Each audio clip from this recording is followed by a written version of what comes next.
दूध और पानी, ये दो शब्द केवल पदार्थ नहीं है, ये दो अवस्थाएं हैं। एक शुद्धता की, एक पारदर्शिता की। एक पोषण करती है, दूसरी विलीन कर देती है। एक में स्वाद है, दूसरी में स्वाद का अभाव, लेकिन दोनों मिलकर वह रहस्य रचते हैं जिसे मनुष्य सदियों से समझ नहीं पाया। दूध और पानी को केवल आंखों से मत देखो, उन्हें अपने भीतर प्रवाहित होते देखो। हर व्यक्ति अपने भीतर इन दोनों की तह लिए चलता है। एक हिस्सा है जो पोषण देना चाहता है, और एक हिस्सा है जो सब में विलीन होना चाहता है। एक हिस्सा मां की तरह है, दूसरा अस्तित्व की विशाल नदी की तरह। लोग बचपन से सुनते आए हैं कि दूध में पानी मिलाना पाप है, पर वे नहीं समझ पाए कि यह सिर्फ बाजार का नियम नहीं, यह चेतना का भी नियम है। जो जितना शुद्ध है उसमें उतनी ही मिलावट का खतरा होता है। दूध जितना उजला होता है उतना ही अधिक लोग उसमें कुछ न कुछ मिलाना चाहते हैं, और यही हर खोजी के साथ होता है। जैसे ही तुम्हारे भीतर शुद्धता जागती है, दुनिया उसे स्वीकार नहीं कर पाती, वो उसमें पानी मिलाने लगती है। कभी प्रशंसा के रूप में, कभी विरोध के रूप में, कभी संबंधों के दबाव में, कभी समाज के नियमों के नाम पर अस्तित्व का रहस्य यह है, दूध को कोई भी पानी मिला दे, जब उबाल आता है तो सब सच्चाई बाहर आ जाती है। जो दूध है वह ऊपर आकर चमक उठता है, जो पानी है वह नीचे रह जाता है, अलग, सादा, निष्प्रभ। मनुष्य की यात्रा भी यही है। जब तक जीवन ठंडा है तुम्हें अपने भीतर की मिलावट का पता नहीं चलता। जैसे ही कोई संकट आता है, जैसे ही प्रेम आता है, जैसे ही मृत्यु तुम्हारे दरवाजे पास खड़ी होती है, तभी तुम्हें पता चलता है कि तुम्हारे भीतर कितना दूध है और कितना पानी। दूध के भीतर एक करुणा है जो दूसरे को पोषित करना चाहती है। पानी के भीतर एक शून्यता है जो स्वयं को मिटाना चाहती है। इन दोनों के बीच संतुलन ही जीवन का रस है। कभी केवल दूध बनकर जीना भारी हो जाता है, क्योंकि दुनिया इतनी सूक्ष्मता नहीं समझती। कभी केवल पानी बनकर जीना संभव नहीं, क्योंकि वह तुम्हें अपनी गहराई से रिक्त कर देता है। जीवन चाहता है कि तुम दूध भी बनो और पानी भी, तुम पोषक भी बनो और विशाल भी, तुम में स्वाद भी हो और शून्यता भी। दूध और पानी का मिलन कोई दुर्घटना नहीं, यह अस्तित्व का पहला पाठ है। जो भी शुद्ध है उसे अपूर्णता के साथ मिलकर ही जीना होता है, और जो भी अपूर्ण है उसे किसी शुद्धता की छाया में ही अर्थ मिलता है। लेकिन ध्यान रखना, शुद्धता को कभी भी मिलावट से डरना नहीं चाहिए। शुद्धता का अपना एक सूर्य होता है जहां पहुंचकर मिलावट स्वतः ही भस्म हो जाती है।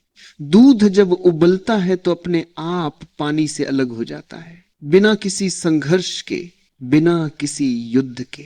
ये वही क्षण है जब मनुष्य भीतर से जाग जाता है, जब उसे पता चलता है कि उसका सार क्या है और उसकी परतें क्या है। मनुष्य के भीतर दो धाराएं लगातार बहती रहती हैं। पहली धारा वो है जो देना चाहती है, दूसरी धारा वो है जो मिट जाना चाहती है। यही दो धाराएं दूध और पानी की तरह एक साथ बहती हैं। जब कोई व्यक्ति प्रेम देता है तो उसके भीतर का दूध सक्रिय होता है। जब कोई व्यक्ति मौन में बैठता है तो उसके भीतर का पानी जागता है। वह उसे बाहर की दुनिया से अलग कर देता है, उसे अपने भीतर की गहराइयों तक ले जाता है। दूध को हमेशा किसी की जरूरत रहती है जिसे वो पोषित कर सके। पानी को किसी की जरूरत नहीं, वह स्वयं में पूर्ण है। यही कारण है कि भीतर का पानी ध्यान का द्वार है, भीतर का दूध करुणा का द्वार। ध्यान बिना करुणा अधूरा है और करुणा बिना ध्यान अंधा है। एक दिशा दिखाती है, दूसरा चलना सिखाता है। दूध का अर्थ है तुम भीतर एक फूल हो जो सुगंध देना चाहता है। पानी का अर्थ है तुम भीतर एक आकाश हो जो किसी भी बादल को बांध कर नहीं रख सकता। इसलिए मैं कहता हूं व्यक्ति को दूध भी बनना चाहिए और पानी भी। पानी होने की कला तुम्हें विस्तृत बनाती है, दूध होने की कला तुम्हें सुगंधित बनाती है। विस्तार और सुगंध, इन दोनों के मिलन से ही जीवित रहना सार्थक होता है। लेकिन जीवन में समस्या तब आती है जब लोग तुम्हारे दूध को कम मांगते हैं, और तुम्हारे पानी का गलत अर्थ निकालते हैं। कुछ कहते हैं तुम में मिठास कम है, कुछ कहते हैं तुम बहुत बह जाते हो। लेकिन उन्हें क्या पता, अस्तित्व ने तुम्हें इन दोनों का मिश्रण बनाकर ही भेजा है। दूध का संदेश है अपने भीतर प्रेम जगाओ, पानी का संदेश है अपने भीतर से अहंकार को बह जाने दो। जो केवल दूध है वो बोझ बन जाता है, क्योंकि प्रेम के नाम पर वह स्वयं को मिटा देता है। और जो केवल पानी है वह दिशाहीन हो जाता है, क्योंकि उसका कोई केंद्र नहीं रह जाता।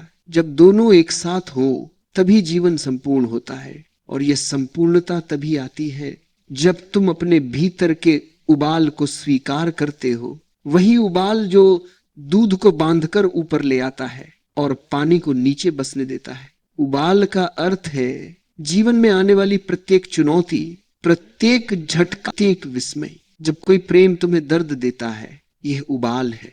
जब कोई व्यक्ति तुम्हें गलत समझता है, यह उबाल है। जब जीवन अचानक बदल जाता है, यह उबाल है। और यदि तुम इस उबाल के क्षण को सचेत होकर जी लोगे तो तुम्हारा भीतर का दूध चमक उठेगा और भीतर का पानी शांत हो जाएगा।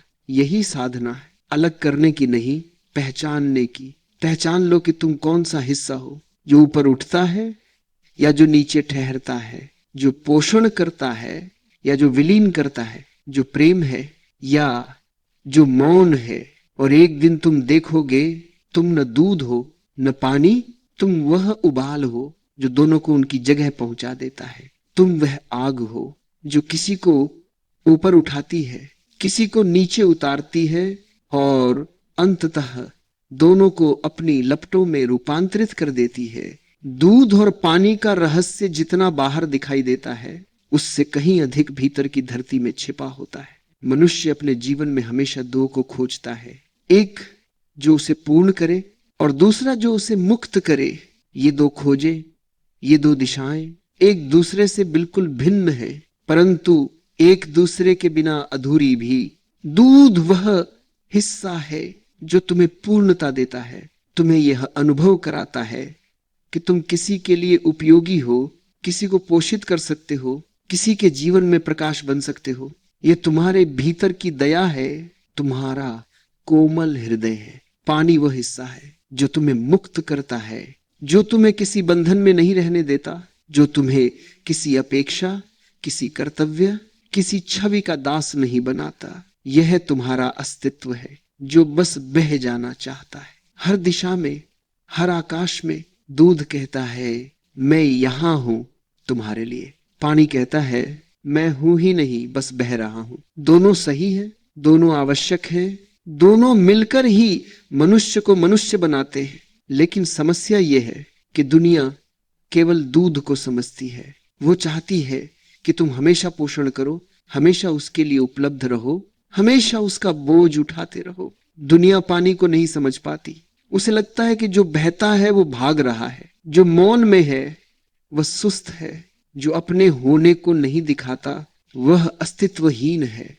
लोग बाहरी दूध का आदर करते हैं और भीतरी पानी से डरते हैं, क्योंकि पानी उन दीवारों को ढा देता है जिन पर दुनिया टिकती है। अपेक्षाएं, स्वामित्व, पहचान। पानी कहता है जो मेरा नहीं उसे क्यों पकड़े रहूं, जो बदलना है उसे बहने दो, जो टूटना है उसे टूटने दो। दूध कहता है मैं टूटे हुए को भी जोड़ सकता हूं, मैं सूखे हुए को भी सींच सकता हूं, मैं थके हुए को भी शक्ति दे सकता हूं। और मनुष्य दोनों है। वह वही दूध है जो टूटे दिल को भी गले लगा लेता है, और वही पानी है जो किसी दर्द को अपने भीतर न टिकने दे। लेकिन जागरण तब आता है जब ये दोनों एक ही जगह मिल जाते हैं, जब भीतर का प्रेम और भीतर का मौन एक ही धारा बन जाते हैं। जहां करुणा है परंतु आसक्ति नहीं, जहां विस्तार है परंतु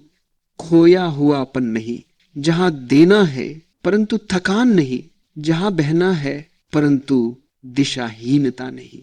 यही तीसरा द्वार है। दूध और पानी दोनों को पहचान कर उनसे ऊपर उठ जाना, दूध होना लेकिन दूध में बंधना नहीं, पानी होना लेकिन केवल बह जाना नहीं। एक संतुलित मनुष्य अपनी शुद्धता को भी जानता है और अपनी पारदर्शिता को भी। वो ये जानता है कि कब उसे पोषित करना है और कब उसे मौन बन जाना है। वह यह जानता है कि कब वह किसी का सहारा बने और कब वह स्वयं को सहारा दे। जो व्यक्ति इस तीसरे द्वार पर पहुंच जाता है, उसके भीतर एक अद्भुत मौन उतरता है। एक ऐसा मौन जो किसी मंदिर की घंटी की तरह नहीं, बल्कि किसी गहरी नदी की तरह, जिसका प्रवाह शांत है परंतु असीम है।